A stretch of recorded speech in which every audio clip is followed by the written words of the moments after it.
Double engine की सरकार चल रही है, ये पूरी तरह से डिरेल हो चुकी है। पूरे दुनिया में सबसे बड़ी पार्टी होने का दावा करती है और कहते हैं कि सबसे ज़्यादा मेरे सदस्य हैं। भारतीय जनता पार्टी, उसकी हिम्मत नहीं है कि वो बिहार में अकेले चुनाव लड़ ले।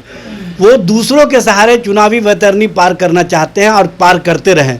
लेकिन राष्ट्रीय जनता दल ने खुद को साबित किया है कि वो अकेले लड़ करके भी बिहार में मजबूती के साथ सबसे बड़ी पार्टी के रूप में उभर करके आई है और बताने का काम किया है कि बिहार की जनता तेजस्वी प्रसाद यादव के नेतृत्व पर विश्वास करती है। बिहार में भारतीय जनता पार्टी अगर किसी तरह का जो साजिश की राजनीति करना चाहती है, वो साजिश की राजनीति राष्ट्रीय जनता दल होने नहीं देगी और नेता प्रतिपक्ष इस मामले में सजग है। विधानसभा के लॉबी के अंदर विधानसभा में पुलिस के माध्यम से, वो भी बाहरी पुलिस के माध्यम से पिटवाने का काम किया गया।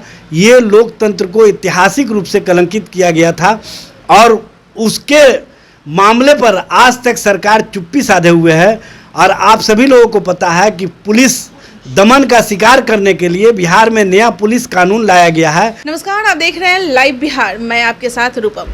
अभी आरजेडी सबसे बड़ी पार्टी हो गई है और इसको लेकर मैं आरजेडी में पहुंच चुकी हूं और हमारे साथ एजाज अहमद जी जुड़े हुए हैं। हम उन्हीं से बात कर रहे हैं कि आखिर बड़ी पार्टी हो चुकी है तो जनता का भी निगाह इन्हीं पे टिका हुआ है। कहीं ना कहीं उन लोगों को भी लगता है कि अब बड़ी पार्टी हो गई है तो हम लोगों के लिए भी अब आरजेडी कुछ ना कुछ करेगी। तो चलिए हम लोग जानते हैं। सबसे पहले तो आपका लाइव बिहार में स्वागत है। बहुत धन्यवाद। देखिए, सबसे बड़ी बात यह है कि राष्ट्रीय जनता दल श्री तेजस्वी प्रसाद यादव के नेतृत्व में प्रतिदिन जनता के विश्वास पर खरी उतर रही है। और सबसे बड़ी बात यह है कि बिहार ने एक संदेश दिया है पहली बार कि विपक्षी दल होते हुए राष्ट्रीय जनता दल के साथ सभी पार्टी जुड़ना चाहती है और सभी पार्टी को लगता है कि अगर कोई नेतृत्वकर्ता मजबूती के साथ बिहार में विकल्प के रूप में सामने आ रहा है तो उसका नाम है तेजस्वी प्रसाद यादव। इसलिए सभी तेजस्वी जी के नेतृत्व में मजबूती के साथ जुड़ करके बिहार में जो परिवर्तन का संकल्प है उस संकल्प में जुड़ना चाहते हैं और उस संकल्प के साथ अपने आप को जोड़ करके बिहार में इस तरह से आज डबल इंजन की सरकार चल रही है, ये पूरी तरह से डिरेल हो चुकी है। और इस सरकार से आम आवाम का तो कहीं ना कहीं विश्वास घटा ही है। जो जनप्रतिनिधि हैं उनको भी लगता है कि ये आम आवाम के हितों में सरकार काम नहीं कर रही है, आम आवाम को कहीं ना कहीं ठगी का शिकार कर रही है। महंगाई बढ़ रहा है, भ्रष्टाचार बढ़ रहा है। सबसे बड़ी बात यह है कि जो नौजवानों को 19 लाख रोज़गार दे करके वादा किए थे कि हम सरकार में आएंगे, वो एक लोगों को रोज़गार नहीं दे पाई। इस तरह की सरकार से जनता उब चुकी है और जिस कारण तेजस्वी प्रसाद यादव के नेतृत्व में खुशी की बात है कि AIMIM के 4 विधायक राष्ट्रीय जनता दल से जुड़े और राष्ट्रीय जनता दल सबसे बड़ी पार्टी के रूप में उभर करके आई। 80 विधायक हमारे साथ हो गए हैं। और सबसे बड़ी बात यह है कि जो लोग दावा करते थे कि हम जो है न सबसे बड़ी पार्टी हैं, उनके और बिहार की जनता ने और बिहार के विधायकों ने बता दिया कि तेजस्वी प्रसाद यादव ही बिहार में सही माने में राजनीति कर सकते हैं। और उसी विकल्प की राजनीति को मजबूती प्रदान करने के लिए चारों विधायक राष्ट्रीय जनता दल के साथ जुड़े हैं। क्योंकि चारों विधायक को ये बात पता है कि जो राष्ट्रीय जनता दल की नीतियां हैं, सामाजिक न्याय की, धर्मनिरपेक्षता की, जो नफरत के खिलाफ मोहब्बत की राजनीति की, और जिस तरह से बिहार में नौजवानों का रोज़गार का सवाल हो, भ्रष्टाचार का सवाल हो, चाहे महिलाओं पर अत्याचार का सवाल हो या अन्य जो जनहित के मुद्दे हैं, उन मुद्दों पर जनता से जुड़ करके अगर किसी ने आंदोलन करने का काम किया है, किसी ने जनता के सवाल को पटल पर रखने का काम किया है, तो वो तेजस्वी प्रसाद यादव हैं। और तेजस्वी प्रसाद ने खुद को साबित किया है कि वही बिहार में विकल्प की राजनीति कर सकते हैं। आपके पास 7 विधायक जो हैं अभी कम रहे सरकार बनाने के लिए। तो देखिए, सरकार बनाने का मामला नहीं है, मामला है विचार का। मामला है कि किसका जनाधार है। जो पूरे दुनिया में सबसे बड़ी पार्टी होने का दावा करती है और कहते हैं कि सबसे ज़्यादा मेरे सदस्य हैं, भारतीय जनता पार्टी, उसकी हिम्मत नहीं है कि वो बिहार में अकेले चुनाव लड़ ले। वो दूसरों के सहारे चुनावी वैतरणी पार करना चाहते हैं और पार करते रहें। लेकिन राष्ट्रीय जनता दल ने खुद को साबित किया है कि वो अकेले लड़ करके भी बिहार में मजबूती के साथ सबसे बड़ी पार्टी के रूप में उभर करके आई है और बताने का काम किया है कि बिहार की जनता तेजस्वी प्रसाद यादव के नेतृत्व पर विश्वास करती है।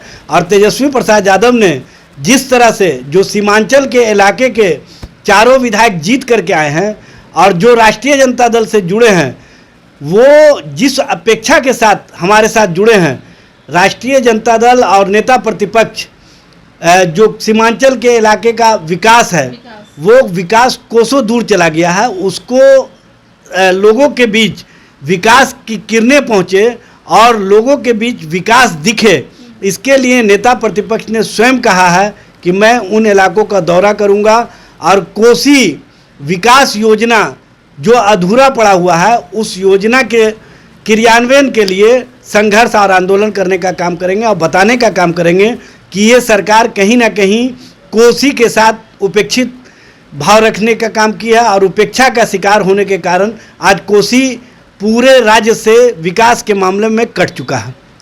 एजाज अहमद जी, मुझे ये बताइए कि क्या सरकार अगर बनती है तो मुख्यमंत्री कौन बनते हैं? देखिए, अगर राजनीति में समय आएगा सब कुछ स्पष्ट हो जाएगा। अभी सरकार बनाने का मामला नहीं है, मामला है कि देश कैसे बचेगा और देश के अंदर लोकतंत्र कैसे बचेगा। आज लोकतंत्र को सबसे बड़ा खतरा है लोकतंत्र से, और लोकतंत्र को बढ़ावा देने वाली जो पार्टी है भारतीय जनता पार्टी, वो कहीं ना कहीं लोकतंत्र को खत्म करने का एक नया तरीका अपनाया है।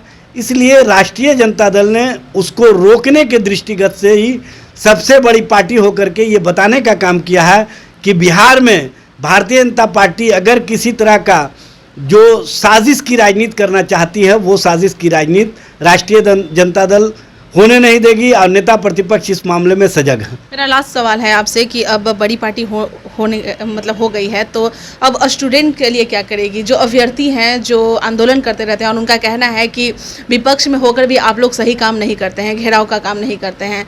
देखिए, हम लोग विपक्ष में रहते हुए आप सभी लोगों को पता है कि 23 मार्च 2021 को राष्ट्रीय जनता दल ने नौजवानों के रोजगार के सवाल पर, भ्रष्टाचार के सवाल पर, महंगाई के सवाल पर बिहार विधानसभा का घेराव किया था और उसमें नेता प्रतिपक्ष सहित राष्ट्रीय जनता दल के अनेक नेताओं पर 307 के मुकदमे दर्ज किए गए। और साथ ही साथ उसी दिन बिहार विधानसभा में जिस तरह की घटनाएं सरकार के इशारे पर हुई और राष्ट्रीय जनता दल और महागठबंधन के विधायकों को जिस तरह से विधानसभा के लॉबी के अंदर विधानसभा में पुलिस के माध्यम से, वो भी बाहरी पुलिस के माध्यम से पिटवाने का काम किया गया, ये लोकतंत्र को ऐतिहासिक रूप से कलंकित किया गया था। और उसके मामले पर आज तक सरकार चुप्पी साधे हुए है। और आप सभी लोगों को पता है कि पुलिस दमन का शिकार करने के लिए बिहार में नया पुलिस कानून लाया गया है, जिसके माध्यम से सत्ता पक्ष के इशारे पर विपक्ष की आवाज़ को दबाने का प्रयास किया जा रहा है। लेकिन विपक्ष का आवाज़ जनता की आवाज़ के सामने दबने वाला नहीं है और विपक्ष जनता की आवाज़ के साथ अपना आवाज़ बन करके आगे बढ़ने का काम करेगा। चलिए, बहुत बहुत धन्यवाद। तो आपने सुना, अभी आरजेडी बड़ी पार्टी हो गई है और उसको लेकर लोग भी यह जानने के लिए उत्सुक हैं कि आखिर हम लोगों के लिए अब आरजेडी क्या कुछ करने वाली है। और आपको बता दूं कि अब सरकार अगर सरकार बनती है तो मुख्यमंत्री के तौर पे किसका चेहरा सामने आता है, ये तो वक्त ही बताएगा। चलिए, फिलहाल के लिए बने रहें लाइव बिहार के साथ। धन्यवाद। लाइव बिहार YouTube पर सब्सक्राइब और Facebook पर लाइक जरूर करें।